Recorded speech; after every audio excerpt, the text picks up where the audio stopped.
Hello everyone. आज का ये जो वीडियो है अभी यूएफबी ने जो मीटिंग हुआ था आईबी एंड यूएफबी का बीच में 23 अप्रैल को, उसके ऊपर सर्कुलर आज रिलीज किए हैं। तो क्या डिटेल में उनका सर्कुलर है उसके बारे में आज का वीडियो में हम डिस्कस करेंगे।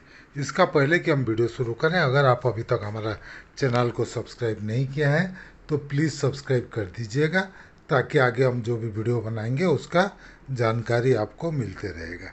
चलिए शुरू करते हैं आज का वीडियो। ये देखिए circular, United forum of bank union UFBU, circular dated 25/4/2025।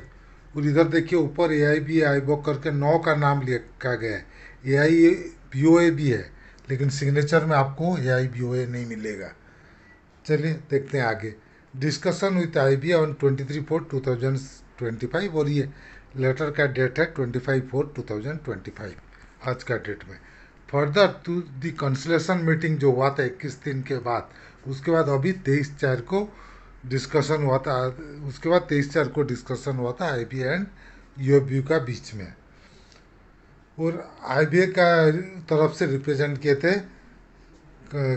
Comrade Shri, sorry, negotiating committee का जो चेयरमैन है Shri Rajneesh Karnatak, MD CEO of Bank of India, Shri Atul Kumar Goyal, chief executive IB and other executive and official.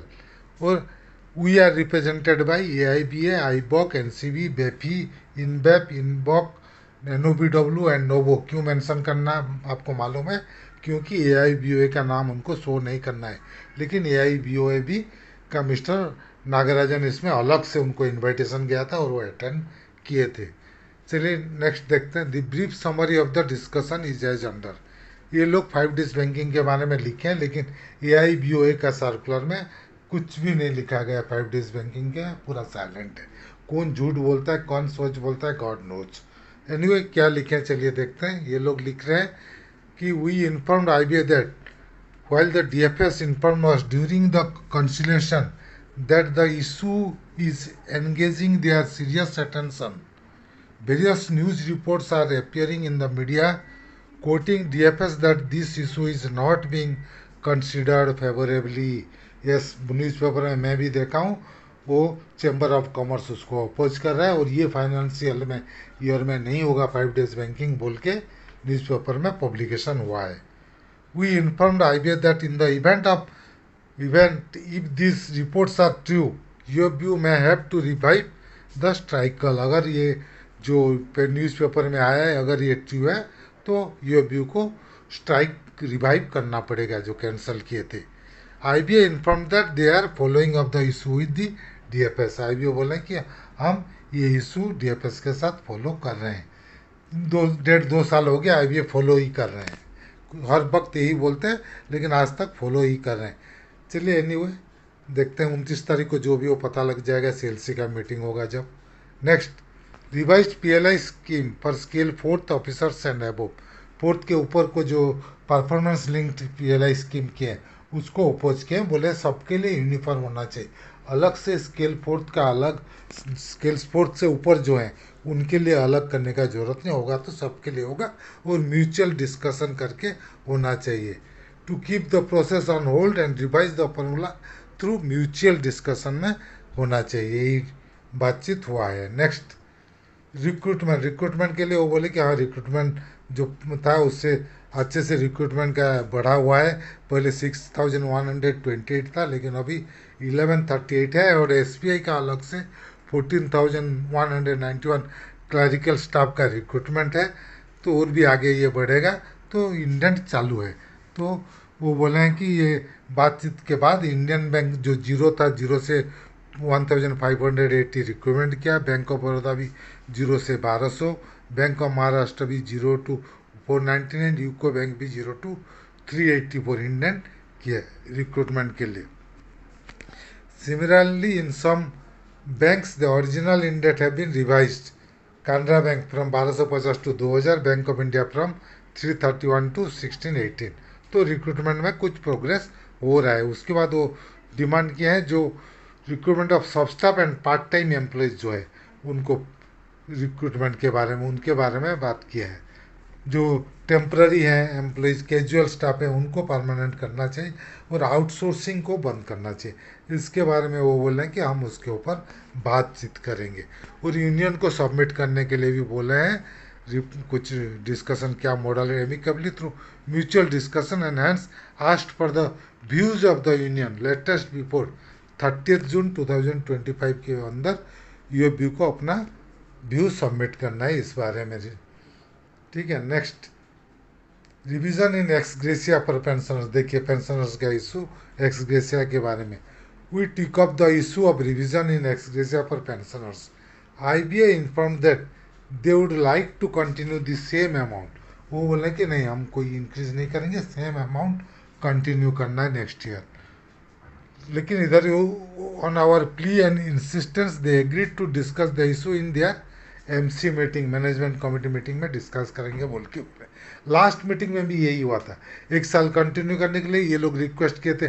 Balance sheet उस time I बोला था balance sheet नहीं आया आने के, तो इसलिए सेम कंटिन्यू करने के लिए तो ये भी वाला रिक्वेस्ट किए थे कि बैलेंस शीट आने के बाद एक बार डिस्कस करके रिव्यू करने के लिए, लेकिन हुआ नहीं, लास्ट ईयर हुआ नहीं। अभी ये लोग ये बोल रहे हैं कि सेम कंटिन्यू, अभी बैलेंस शीट का बात ही नहीं की। इतना प्रॉफिट अच्छे से आ रहा है तो अभी क्यों नहीं रिव्यू होना चाहिए, अभी तो रिव्यू होना है। लेकिन वो लोग बोले उनका मैनेजिंग कमेटी का मीटिंग में डिस्कस करेंगे, उसके बाद बताएंगे। एनीवे चलो next, uniform DA formula for pensioners and 8088 point सबके लिए। जैसे आप जानते हैं 12 बाई पैटेट के बाद जो रिटायर्ड किए हैं उनके लिए 8088 पॉइंट मर्जर है, लेकिन उसका पहले जो रिटायर्ड किए हैं उनके लिए नहीं है मर्जर, पुराना डीए फॉर्मूला चल रहा है। लेकिन इसमें वो बोले कोई कॉस्ट अगर खर्चा नहीं लगेगा बैंक को तब इसके बारे में कंसिडर करेंगे बोल के आईबीए बोला है। और they ask the union to submit their suggestion so that the same can be examined for taking a decision. Additional खर्चा नहीं लगेगा तब रेडी है। कैसे होगा, कुछ भी करेंगे तो मिनिमम तो खर्चा होगा, खर्चा बिल्कुल नहीं होगा ऐसा तो होगा नहीं। तो ये टालने का बात क्यों चला रहे हैं अभी तक, और इतना दिन तक वो पहले से ही मांगे थे सजेशन पर यूनियन, अभी तक यूनियन ये व्यू क्यों नहीं सबमिट किए हैं उसके बारे में। ये तो अभी का बात नहीं है, लास्ट मीटिंग में भी यही चीज़ चला था। तो अभी तक ये व्यू क्यों नहीं सबमिट कर रहे हैं, अपना जो कितना खर्चा होगा क्या होगा उसका तो रिपोर्ट सबमिट करना चाहिए ये व्यू को। Next, NPS to OPS, we pointed out in the government they have introduced a new scheme, and hence in our case also we can discuss the issue of restoring old pension scheme for the employees and now covered by the nps issue will be discussed further। इसके लिए बोले वो issue को और further discuss करेंगे NPS से OPS जो demand है उसके ऊपर। नेक्स्ट, लीग बैंक के भी वो बोले IBS said that the issue can examine from tax liability under. उसके लिए कुछ टैक्स का लायबिलिटी जाएगा क्या अगर लीव बैंक बनाते हैं, उसके ऊपर क्लियर होने के बाद आगे डिसीजन लिया जाएगा। Disciplinary action, IBA agreed that the suggestion agreed upon in the small committee for workman will be studied and thereafter the same will be incorporated in the relevant provision। Workmen का जो suggestion है उसको study करेंगे, ठीक है, तो उसको incorporate करेंगे, लेकिन ऑफिसर्स के लिए उनको फर्दर डिस्कशन करने का जरूरत है बोले हैं। Review of efficiency of workman at the age of 57-58, IBA suggest कर रहा है a clear provision can be added to measure efficiency so that there is no misuse or arbitrary action and to avoid any subjective decision at any level। इसी में ये भी बोला we have asked the IBA to outline their suggestion in this regard। Detail suggestion क्या है वही IBA को बोले हैं। Next, safety of employees and officers against increasing assault and attack, we suggest that permanent security staff should be provided to branches to prevent physical assaults on bank staff। We also suggest that DFA should issue an advisory to bank to enable branch manager to immediately file FIR against any assault and also close down the account of such offenders। IBA said that our well-intended suggestion will be examined। उसको examine करके बोल के बोले हैं would be examined. Income tax on perquisites, वो बोले ये हमारा हाथ में नहीं है, इंडिविजुअल बैंक इसके ऊपर डिसीजन लेंगे। जो उसको बियर करेंगे, बैंक बियर करेगा कि नहीं करेगा, परक्यूजेट्स के ऊपर टैक्स। उसके बाद मैटरनिटी बेनिफिट के ऊपर भी वो लोग बोले हैं, IBS suggest that since there are certain positive provision in the maternity benefit act, we may adopt the same in lieu of the existing provision under BPS bipartite settlement को जाएगा, उस मैटरनिटी बेनिफिट एक्ट के जो है उसको incorporate करने के लिए बोले हैं। उसके ऊपर UFB ने बोला, we inform that we will compare the provision and submit our views in the next meeting. वो बोले हम कंपेयर करेंगे दोनों मित्र, BPS में क्या है और मैटरनिटी बेनिफिट एक्ट में क्या है, उसके बाद वो अपना सजेशन देंगे बोल के UFB ने बोले हैं। और उसके बाद नीचे देखिए signature AIBA, IBOC, NCB, बेफी, इनबॉक, इनबैप, NOBW, नोबो, लेकिन AIBOA का सिग्नेचर इधर नहीं है। लेकिन लास्ट टाइम मीटिंग में आप देखेंगे AIBOA का तरफ से जब खान अटेंड किए थे तब सिग्नेचर था, इस बार जब नागराज जी अटेंड किए तब सिग्नेचर नहीं है। तो आप समझ सकते हैं कितना पॉलिटिक्स चल रहा है अंदर। एनीवे हमारा पेंशनर्स के लिए कुछ भी नहीं हुआ है ये मीटिंग में। 29 का मीटिंग में क्या होता है चलिए देखते हैं, CLC के साथ जब मीटिंग होगा। ये था आज का वीडियो। अगर हमारा वीडियो आपको पसंद आया तो प्लीज़ इसको लाइक कीजिए, शेयर कीजिए। आपका कुछ मतामत है तो कमेंट सेक्शन में ज़रूर दीजिएगा।